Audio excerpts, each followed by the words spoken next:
So let's back up a step here. What exactly did we do? We took the function, we added a little bit more, then we subtracted it from itself. So this is what we call the formal definition right there. What can we, so new formula, ready for the new formula? Probably don't have room to write it there, find some place to write it. The new formula, if you want to find the definition, the derivative, we're going to take the limit as delta x approaches 0. Right? That's what we did. We took the limit of that. We took the original function and some value of x. Right? And then what do we put here? Mr. Finn, what do we put in front of that? We put the function in with a what?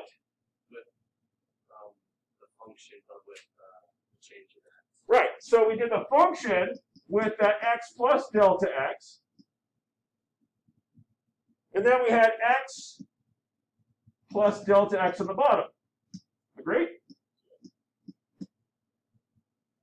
Simplified, because we can simplify this. You're like, wait a second, I can't simplify this. Yes, we can simplify the bottom though, right? Can't we? There's an x, there's a minus x. So this is the official final form of the formula.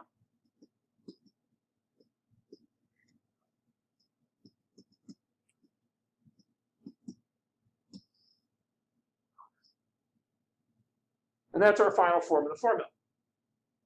That is, how to find the slope of a curve anywhere along its axis. And in fact, the answer is always everywhere.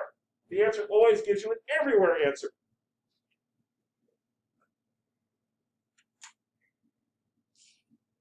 So, what do we call the result? We call the resultant derivative. What is it? It's the slope of a curve everywhere along the function. For all points. It's a slope everywhere, and therefore it's the rate everywhere along the function. What can we use it for? We can find rates, we can find slopes, we can find speeds. Now, here we go for notation. Are you ready for notation? What does that say? F of x plus delta x, in parentheses, minus f of x. My eyes are so. That may not be your eyes. This thing's flipped around and it's dim as could possibly be. I do not know why my projector has gotten so darn dim. I think they put a bad bulb in it last time. Anyway, good? Are you good? Okay. And then the next one down the list, it says, what notation? Okay, so what's the notation to show we are going to take the derivative? Here's how we say we're going to take a derivative. We write d dx of the function. This means take the derivative. We write d over dx. That means take the derivative of this thing. So what we just did a moment ago is we took the derivative of x squared plus 2. That's what we just did. So the instructions for take a derivative looks like this. This means take the derivative, d dx. Is that wrong? You're blinking. What's going on back there, Glenn? Oh no, I was just wondering if I wrote that. Okay, just d dx. And then, how do I know when I have a derivative? This is our notation for derivatives. We write it like this, f prime of x. That means we would take, oh, that's terrible. No clarification there at all.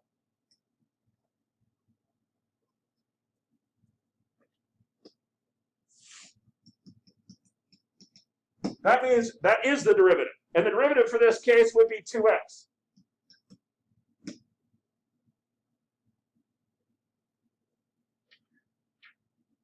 F prime of x is 2x in this case, because that's the derivative. That's the slope for all values. Now there's one other notation we use synonymously with this, and that is this. We use dy dx. That also means I've already taken the derivative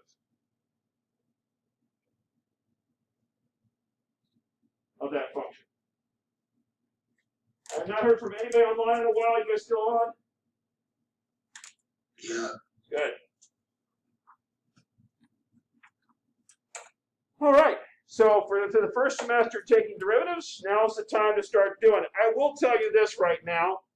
This is the world's hardest way to take a derivative. We are going to spend the rest of it, after we've done this for a little bit, we're going to then shift gears and try to find cuter ways to take the derivative than this mess. Because it's unpleasant to do it this way. But we might as well do it a couple times just to make sure we're using a formal definition. Because this is the way we learn it. We actually are taking the points closer together. That's what we're doing. Does that make sense, Miss Wynn? And we see it works because it gave us 6 and 0 when we wanted them. If you are in doubt, feel free to use the limiting function on that function another 100 times and take the derivative and see if, check it. You now have the skills. Let's move forward. Let's try the first one. Now, on the back, I want you to skip. Sorry, these are in the order of the book. Put them in there, and they're terribly bad order. Let's start with, shall we? Let's start with, you know what? Let's start with 13. Let's start with 13. All right, so we're going to take the derivative, right? The function is f of x equals negative 5x. Agree?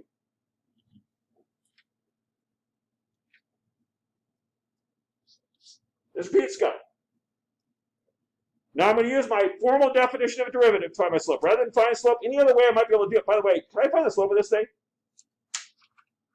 Yeah. What? The slope's negative 5, right? I would not use this process, but I'm going to use it anyways because we're practicing. Okay? So we're going to limit as delta x approaches 0 is put the function on top with an x plus delta x instead of an x, right? Yeah. Minus the original function all over delta x. With me so far? What's the next step, sir? Plug in 0, and I'm going, plug in 0. I get negative 5x minus a negative 5x is 0 over plug in 0, 0, 0. Now, you can skip this step for these formal definitions. Why? Because we're always shrinking it down to 0, so we're always going to end up with 0, 0. You can basically skip that step now. Right? Which means, what's the next step? Simplify and factor, right? So let's simplify and factor. So I get limit as delta x approaches 0 of negative 5x plus, that would be plus, that'd be minus.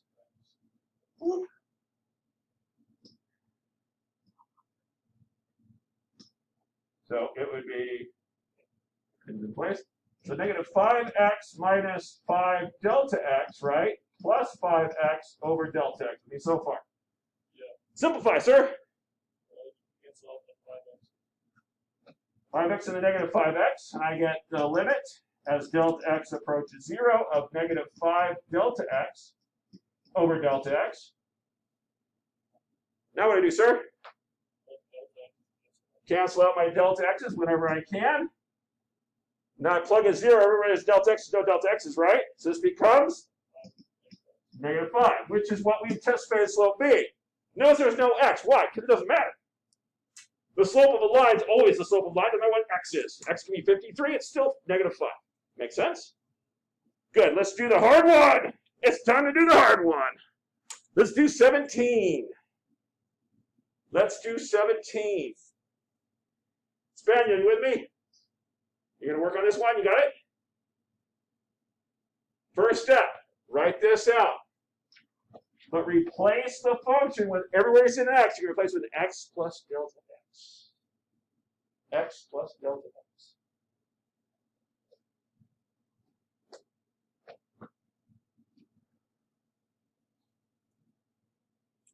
So what's that look like in this case?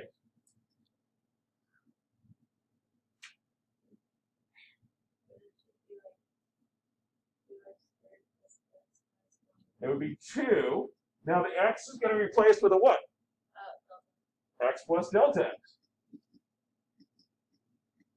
Because we're replacing it with the value, that little bit more value. Like if we were approaching 3, we're replacing it with 3.001, plugging in that same value. Plus, now I replace this x with x plus delta x. And then a minus 1. Minus the function again, right? Just the function, which is what?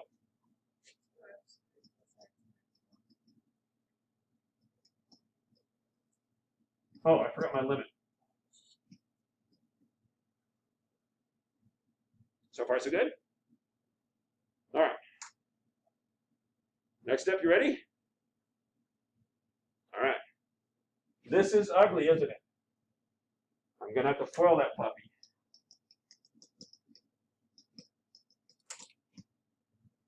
Two.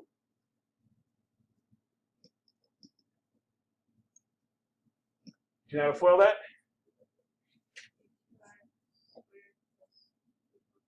Oh, you're already distributing this to it. Let's just do the inside. Say it louder.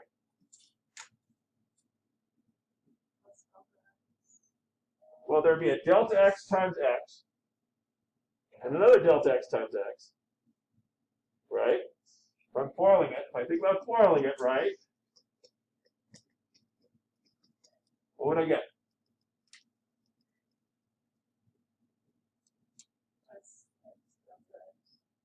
X delta x and another x delta x. And then a delta x squared. I love it.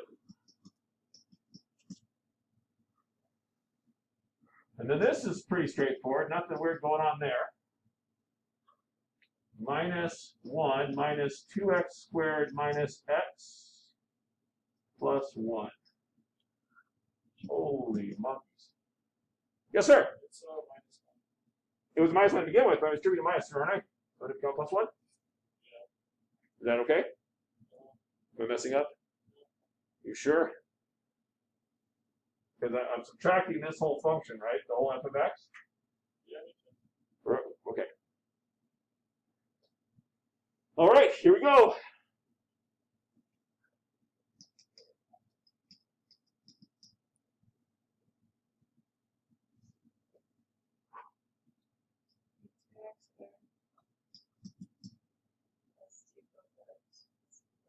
There's 2 of those, right? So wouldn't it just be a 4 when I get done?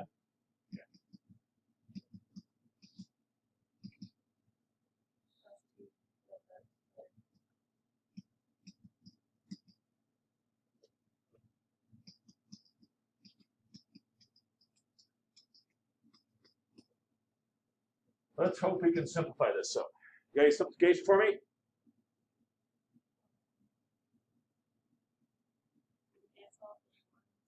And cancel out the 1s, certainly. I can cancel out the x's. There's an x there, an x there. 2x squared. Oh, love it. So I get the limit as delta x approaches 0 of 4x delta x plus 2 delta x squareds plus a delta x all over delta x.